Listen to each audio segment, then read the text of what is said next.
behind the board through the cutouts. I cut it to size. I cut it to size using tape measure squares if it was the first time, because I didn't want to get into a copy of a copy of a copy thing as far as the sizing goes. But I think I can trace the pills and cut those out, and that won't have any kind of, I don't know if degeneration is the right word, but it shouldn't get worse with time if I keep going off the same one.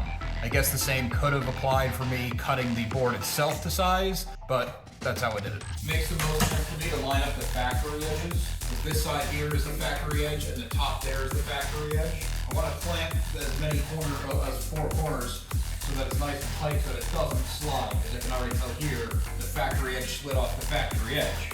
Got that pretty tight. I'm going to clamp it again, get the tracing, and as long as I keep even weight on here, there should be no problem with the tracing. It's flush.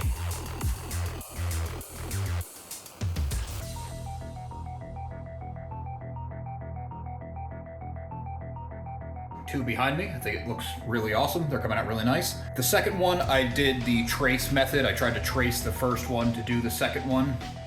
Don't do that. Here's the first one with all the grid lines and everything laid out. And I put dots for the drill holes and all that. Came out really, really nice, really symmetrical. Second one still needs sanding, so don't judge the rough cutting. It looks good now, but you can see here how off the trace line was to the appropriate cut line. I added these lines in after the fact. I went back through and I did it properly. I just wasn't happy with how it was coming out initially. I don't want to be taking a shortcut to save myself an hour on a project I'm putting so much into. Do it right from the start. Don't try to find a shortcut. Here's the one we're starting with today. This is number 3. I went back to the grid line. I used a Sharpie for all the drill marks. It's gonna come out nice and clean. It should be just as good, maybe even better than the first one, since I kind of know what I'm doing a little bit more. So let's get to it.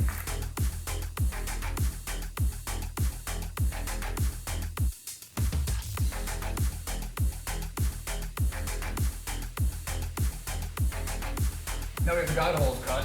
I don't do the lines on the sides of them ahead of time, because no matter how perfect I try to be, I am doing this with hand tools. I've been using a level for it and a Sharpie. And I do the Sharpie over the pencil. I started doing it on board 2 because there was already pencil marks and I was getting confused. What's also nice about the Sharpie is it gives you a larger target, and as long as there's no Sharpie left when you're done, it's straight. Make sure you're connecting the right holes so you don't cut it improperly. Here we go. Got all the cut lines put on there. Everything's lined up nice. You can see how it's gonna come out. Not worried about the Sharpie, not worried about the pencil. It'll all be painted over. Kicked another battery, about halfway done. Not bad. Here we go, got all 4 up. They're not done. I do have to do some sanding. I'm gonna build a little frame around them and then put some crossbars, on the thicker parts here, so it won't interfere with the light or anything, but to give it a little bit more rigidity. And then it's gonna be slapped up on the wall. These I'm gonna put a backer on also so that the light has something to reflect off of. I'll paint it white inside and then put the cloudy film over the holes so the light is diffused. Or the 3D panels, if they don't need a backer board, they're just gonna have the frame. And that's what we're gonna get onto next.